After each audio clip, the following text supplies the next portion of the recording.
Formula One has now announced its record-breaking 23-race Provisional 2021 calendar.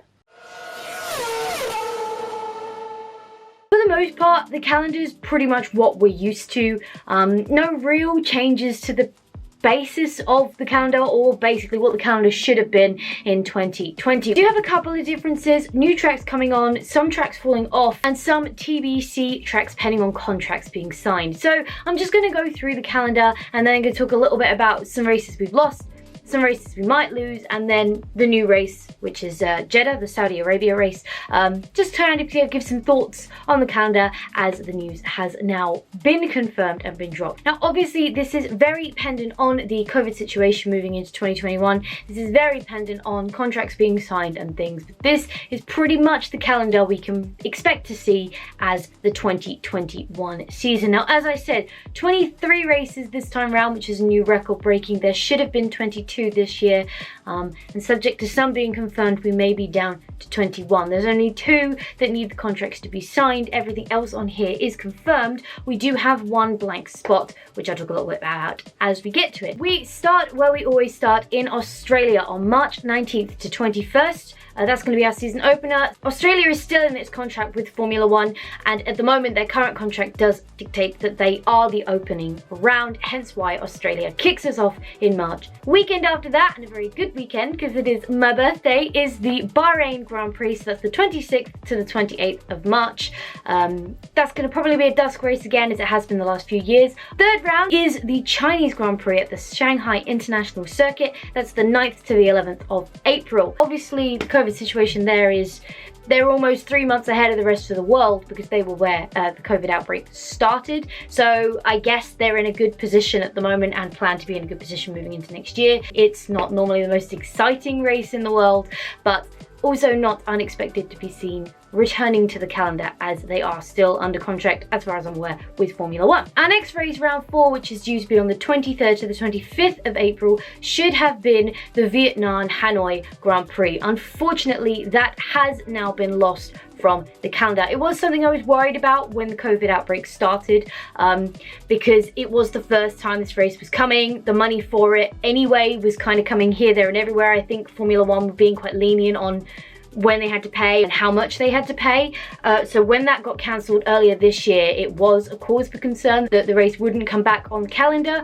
Unfortunately, that is the case. However, Formula One have left that weekend free. So they do plan to put a race on that weekend as of the announcement of the original calendar. That is a blank weekend, so no Vietnam Grand Prix. There's no looks to be going to Vietnam moving into the future either. After that, we get to our first TBC race, which is the Spanish Grand Prix at the Circuit de Barcelona, Catalunya, which should be on the 7th to 9th of May. This is the first of 2 races that are waiting for their contract to be signed. After that, finally, we return to Monaco. Can't wait to get back to that circuit. It was a real shame to see that one disappear completely this year.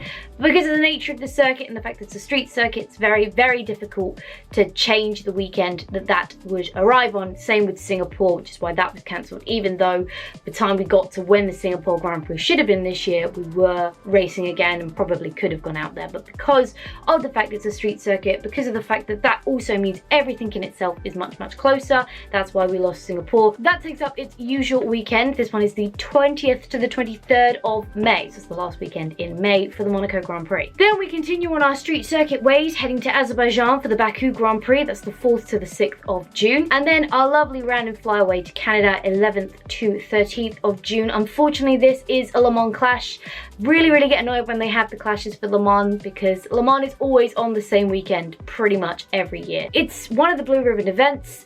It's a well-known date. It's like the Monaco Grand Prix. You wouldn't expect the Monaco Grand Prix to be on any other weekend than the weekend it is. It's very much the same for Le Mans. So the fact that we have these clashes, I appreciate 23 races is a lot to get done in 52 weeks, when I reckon half of those are gone for shutdowns and Christmas and breaks and pre-season and blah blah blah. But that weekend is Le Mans weekend. It's the same as the Monaco Grand Prix weekend. It's their weekend. It also really frustrates me that the Indy 500 usually clashes with Monaco Grand Prix. We're the big 3 races, guys. Can we at least come together to make sure no other races are happening on those weekends? You're making people choose. It's not fair. We go back to France to La Cassette, or Paul Ricard, as you may know it. That is on 25th and the 27th of June. Back to Spielberg in Austria for the race circuit that started us off this year for the Austrian Grand Prix, and that will take place on the 2nd to the 4th of July. Silverstone returns on the 16th to the 18th of July, and Budapest with the Hungarian Grand Prix takes us to the final race before the summer break, as per usual, on the 30th of July to the 1st of August. We then have our 3-week summer break, returning as usual with the Circuit de Spa-Francorchamps on the 27th to 29th of August, and then to break up what we've had in the last few years, with Italy usually coming as the next race, Zandvoort with the Netherlands Grand Prix hops in between the two, taking the 3rd to the 5th of September, which is the usual weekend that Monza is. Monza comes next the week after on the 10th to the 12th of September, with Russia then having a little jiggle around and slipping in between Monza and Singapore, as we usually had on the 24th to the 26th of September. Singapore comes next on the 1st to the 3rd of October, and we stay in the Asian region for the Japanese Grand Prix on the Suzuka circuit the week after, 8th to the 10th of October. I'm so glad that circuit's coming back. I can't wait for the Japanese Grand Prix to be back on the calendar. I'm so sad we missed it this year, but super glad to have it back next year. We then take a big fly across the world to the States for the Austin Grand Prix in Texas on the 22nd to the 24th of October, and then following that as a back-to-back, as it has been for the last few years, we go to the Mexican Grand Prix on the 29th to the 31st of October. I've actually just realized that that means that the Mexican Grand Prix will be on Halloween, which is really cool because it's also Day of the Dead around that time. I don't think it'll change anything, but it'll be super cool to have. We then go to our second TBC race, which is the Brazilian Grand Prix. Still needs to sign their contract. They should be on the 12th to the 14th of November. We then go to the only new circuit on the calendar next year, the Jeddah circuit in Saudi Arabia, and that is due to be on the 26th to the 28th of November. And finally, ending the season as per usual, we go to the Abu Dhabi circuit for the Abu Dhabi Grand Prix on the 3rd to the 5th of December. It's such a long calendar next year. It's crazy. We're literally racing from March to December, which is an insane amount of time to be racing. I'm not sure how teams are going to handle it. There's been discussion in the past where teams will actually have to do like Team A and Team B and swap them out to be able to cover this many races. I think teams have said 25 are their maximum. I don't know, we're getting pretty close. I mean, 52 halved is 26. So 26 weekends would be half the weekends in the entire year.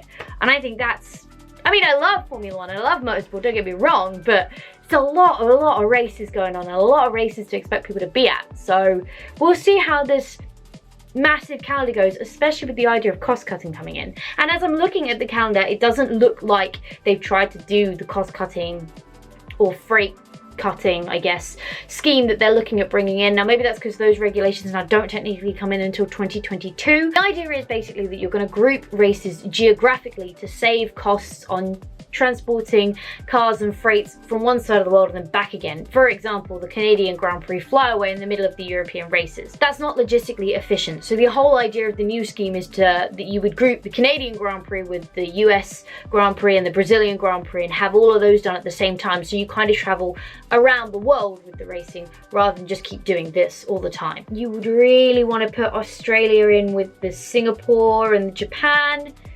Saudi and Abu Dhabi should really be with Bahrain. China in a bit with that Japan, the Asian and Australasian rounds.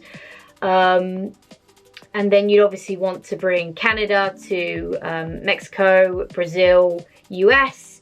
And then the rest of the majority, they do tend to stay in Europe pretty much when we're doing the European season. So that probably won't change. So to me, looking at the calendar, it will be as simple as moving Singapore, Japan, maybe that's China, but it's already up there. Swapping Bahrain to the end of the season. So you'd have Saudi, Bahrain and Abu Dhabi together. Move Canada across, so it's US, Mexico, Brazil, Canada, and then move Japan and Singapore forwards, so they're at the start of the season. Obviously, you also have to consider rain seasons and monsoon seasons, and it is, I don't envy whomever has to work that out, because it is going to be complicated. But looking at what we have as of the moment for the 2021 calendar, it doesn't look like they're trying to geographically link races. Our only new circuit on the calendar for next year is the Saudi Arabia Jeddah Grand Prix. Saudi Arabia is the 33rd different country to host a Formula One Grand Prix. The new circuit will be a street circuit. It's going to run down the beach side along the Red Sea. And it's also going to be a night race, so not the dusk race or the dusk to dusk race, I guess we have in Abu Dhabi, which obviously brings into factor tire temperatures, engine temps, weather being cooler, which is always very interesting. I have hang-ups on street circuits. I don't like them particularly. I don't think they really breed the best kind of racing. I've said it before, very likely, but to me, if a race is only good because there's a big incident in safety cars, it's not a good race. A race is good because there's wheel-to-wheel fighting, there's plenty of overtaking, you don't know who's gonna win before you start watching the race. And the other problem is, at the moment, you can't get good racing because of the engine dominance and the engine formula we have in Formula One, which very much dictates the competitive order. So I'm not sure. And having not seen the track layout, having not seen how it's going to be, corners wise, hairpins, straights, long straights, short straights, you name it, whatever, I can't really pass any judgment on the Jeddah circuit. So all I can say is I have concerns because it's a street circuit. It's also a real shame that some of the circuits that came back this season because of COVID have not made it onto a more permanent status in the calendar. Portimao I thought was a sure run, and if I'm being honest, I think I mentioned this in the last video I did of this series, that I thought the only potential circuit that we had joined because of COVID that may remain on the calendar for next year was Portimao, because that just bred the best racing. I think it was a really interesting track. I think it was just a good race weekend in all. I thought maybe Mugello may come on because of Ferrari funding and Ferrari backing. Nürburgring I never expected to come back. Unfortunately, I love the circuit so much, but the reason it fell off originally was money, and it hasn't just suddenly produced money, especially in a global pandemic. So it is a shame to see that at least not one of them made it to be a permanent fixture on the calendar, but that is what we have to deal with. We'll see with Jeddah, and we'll see, potentially I could be wrong, Portimao may be back. We do have a spot now because Vietnam has fallen off. I do think personally, of all of the new circuits, or of all of the circuits that joined because of COVID and in the rebranded or the remade 2020 calendar, Portimao to me was the best one and the one I would like to see come back. But do let me know what you think about the new calendar down in the comment section below. I'd love to hear your thoughts on this, and I'd love to discuss it with you. Like I say, I find it very difficult to comment too much. Most of the calendar is what we normally see anyway, so it's not super new, but I'd always love to hear your thoughts on this, and let me know what you think Jeddah is going to be like. As I said, I have concerns, but if you love street circuits, you're probably gonna love it. But for now, thank you so much for hanging out with me today. It's been an absolute blast as always. If you enjoyed this video, go show that like button some good old-fashioned love. And if you want to support the channel, go hit subscribe and ring that bell so you don't miss next time I upload a video. Stay awesome, and I will see you all in the next video!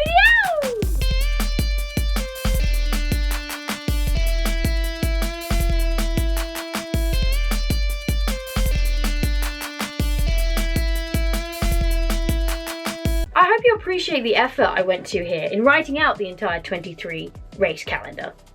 I did this for you.